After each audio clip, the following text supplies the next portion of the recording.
Hello everybody, my name is Dukene. Bonsoir tout le monde, non pas moi c'est Dukene. In today's video, I'll be teaching you some common English phrases related to driving. Dans leçon aujourd'hui, on va aider nous faire quelques phrases ou bien tande les yon l'autre moun a parlé de question driving, l'autre conduire machine. Il y a un pile vocabulaire pas connaît. Nous allons partager quelques avec vous. I'm going to share some with you today.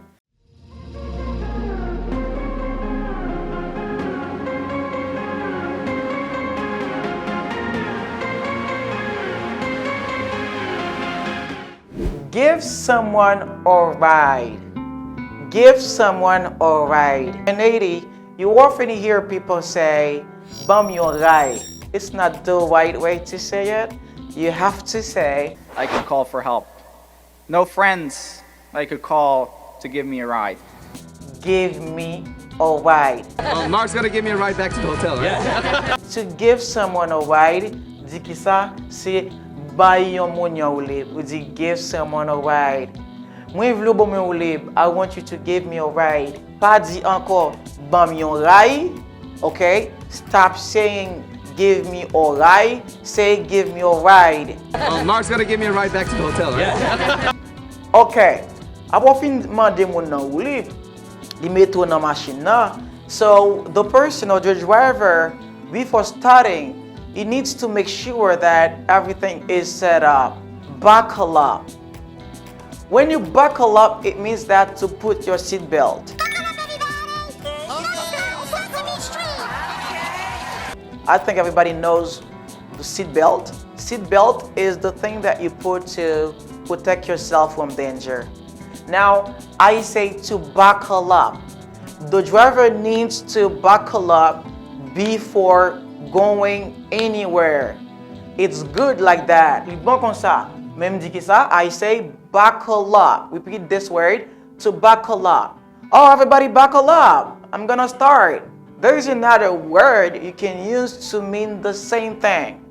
What is the next word? The next word is to fasten. To fasten, you see, the T is silent. To fasten. Fasten your seat belt. Fasten your seat belt. Okay? Ou dit, passer ceinture. Don't forget to fasten your seat belt. Seat belt. Fasten your seat belt. Buckle up or fasten your seat belt. Next one is cut someone off. When you cut someone off, it means that you suddenly drive in front of someone's car. If you are driving your car like this, you are on your own lane and there is another driver next to you. But he wants to do something on purpose. Maybe he wants to do something wrong. What he does, the person deliberately drives in front of your car. It means that this person cuts you off. On the flip side, when we cut someone off in traffic, we tend to convince ourselves that we had to do so. It's not good when someone cuts you off. That might cause an accident. Ça ka cause un accident. You guys listening to me, never cut someone off. Même captain dem, pas passer devant moun nan moun ap conduit machine nan, ou fait expo courir passer devant nan pour doubler les puis façon va doubler là pour faire accident. C'est là moun nan pour aller hit the brakes, il pour aller peser pied sur frein, il pour aller faire accident rapide. On va montrer nous comment on dit frein à main tout ça yo comme on dit ça la connecté. OK. Moi dire que cut someone off. C'est les moun nan machine il courir passer devant nan pour faire accident laisse ali cut you off. To cut someone off means another thing too while speaking. If you are maybe at a meeting and you are speaking, or they give the floor to you and you are speaking. While you are speaking, there is someone who wants to say something. Without saying to you, give me the floor, the person try to speak, the person cuts you off. Léon wap parler soit dans réunion, pour nous parler, moun arrêter li couper ou et la parler, moun sa li cut you off. C'est même genre tout. Lord parler ou cut someone off. Maybe it's not good to cut someone off while you are speaking. Okay? Don't interrupt anyone who is speaking. Now, if you do so, you cut this person off. Never do that. If you used to do that, you need to stop doing it. Okay. Si vous te connaissez ça, vous besoin suspendre faire ça. Hit the brakes. Lorsque dit hit the brakes, et hit c'est frapper. Mais dans le cas ça, lorsque dit hit the brake, okay, hit the brake, very step until. Et donc, l'autre pèse frein. Si mon cuts you off, if the person cuts you off, you might hit the brake. That can cause an accident. Bon, je vais ça pour to slam. Slam. You slam. Slam. Okay. Hit the brakes là, l'autre pèse frein. But the right verb is to step on. Step on the brakes, step on the pedal, step on the accelerator. But comme si step on the gas. Yeah, step on the gas, okay? Step on the gas. Step, c'est comme si de mettre pied sur frein. Okay? L'autre dit frein c'est brake. Okay? Get clutch, get brake, get accelerator. Don't hit the brake so hard. Moi dis qui ça? Pas peser frein trop fort.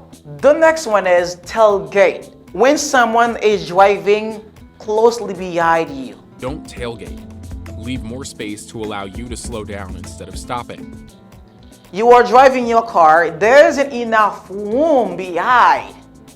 The person might strike your car, now the person is trying to tailgate you. Donc, là, mon tailgate tout, mon jeune derrière là, c'est comme si presque collé à mon machine. Il presque frappé avec elle.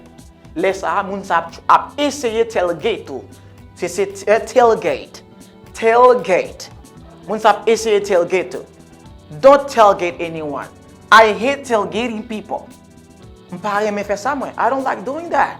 Pull over. To pull over is to drive the car to the side of the road.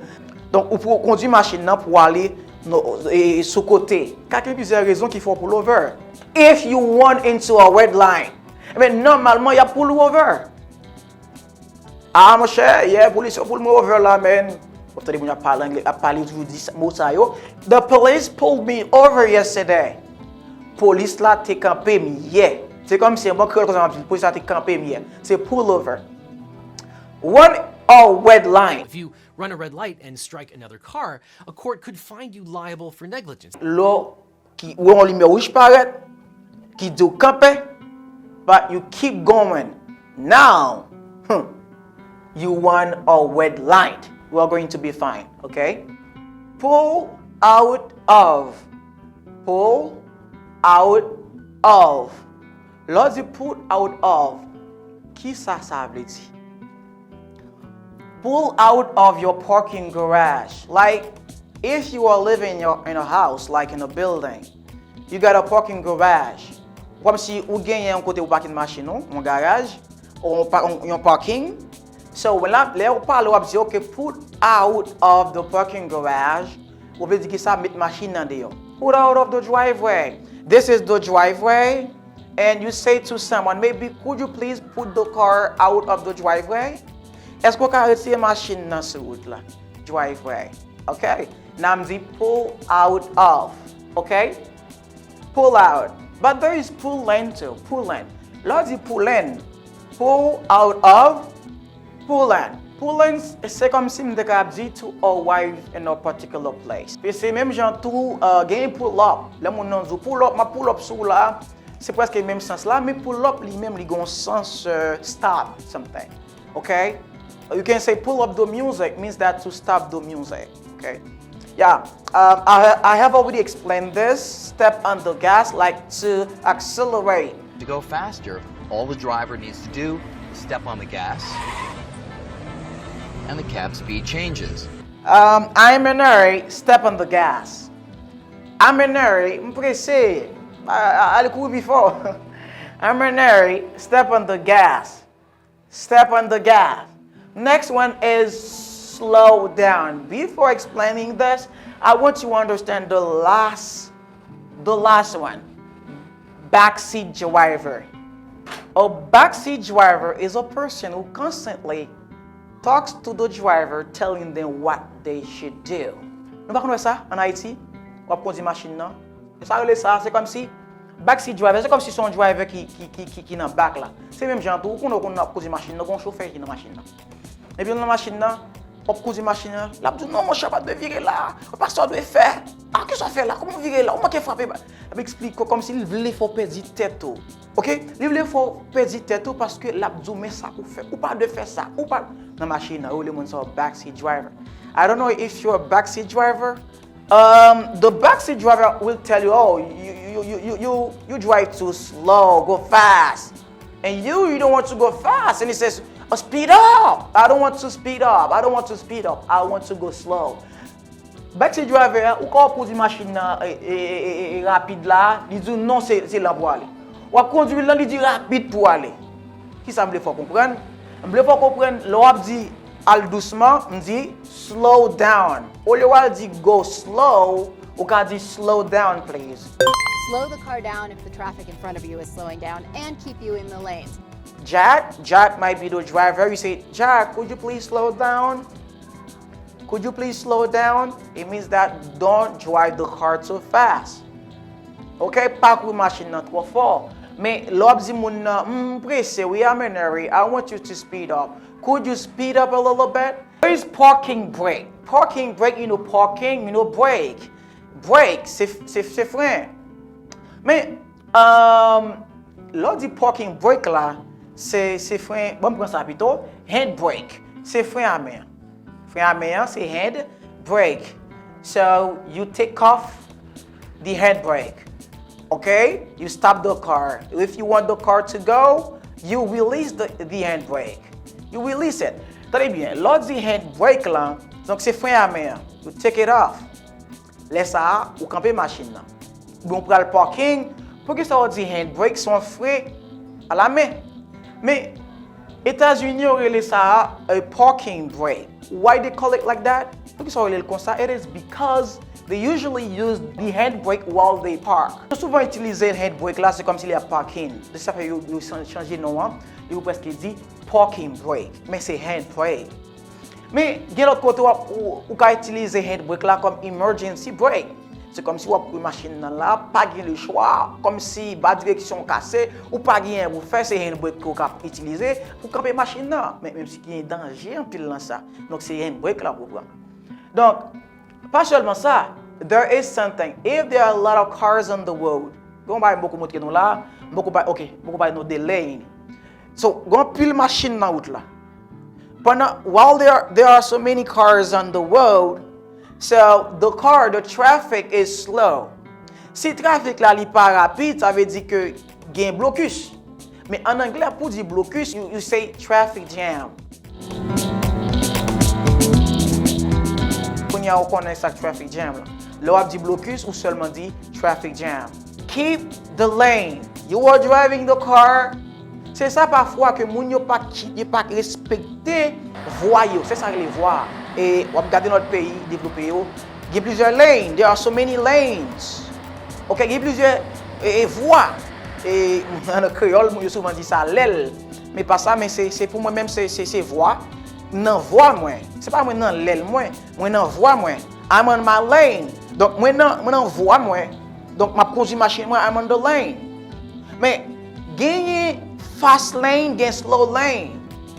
Donc l'on fast lane, ce que besoin connaître c'est que what you need to know is that toute lane, tout espace voie qui dans mi-temps yo, ça c'est fast lane yo. Bon c'est n'a comprendre yo. Mais ça qui sous côté yo, l'aime du sous côté c'est pas bon curb là non. It's not near the curb. Donc ça qui pas trop dans mi-temps yo, eh bien ça c'est slow lane. Si vous avez une machine ou rapide, alors on va parler de driveway. On va parler de driveway. Mais là, vous avez une machine ou besoin de rapide, alors il faut que vous preniez fast lane. My advice for you, drive straight. Drive straight. Don't let the car be in the slanted way. Stay where you are. Stay where you are. Restez côté hier. Dans voie hier. C'est ça qu'on cause oui. Parfois, mon dans lane il en voit li et puis là il passe devant l'autre ami qui les quatre de personnes voilà pour il y a une emergency peut-être mais il y a une urgence qui fait que parfois il y a un problème de machine qui fait les quatre ça maintenant mais il y a des gens qui fait ça par exprès les quatre li off mais ça même il faut connaître au besoin keep your lane ça veut dire rester dans voie pas là comme on dit voie c'est lane this is my lane ça c'est voie Ok, l'aime dit voix, ça c'est l'aile, moi, au créole, je ne connais pas. Alors, par contre, c'est quoi ça veut dire en créole, mais nous souvent dire l'aile. Ok, c'est keep the lane. Et me dit que backseat driver, c'est son monde qui est dans la machine, qui explique, qui dit ça pour faire. But I don't like dealing with this kind of people. Mais quand fonctionne avec monde ça yo. Et on machine fait silence suivre, si on conduire, vient conduire. On va conduire, tout quitter me conduire, pas nuire. Ok. Let's make a recap. On for revision. I'm going to read them all. Map lead tout pour. Give someone a ride. Buckle up. Fasten. Cut someone off. Hit the brake. Slam on the brake. Tailgate. Pull over. Run a red line. Pull out of. Pull in. Step on the gas. Slow down.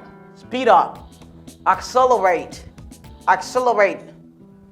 Parking brake. Emergency brake. Hand brake.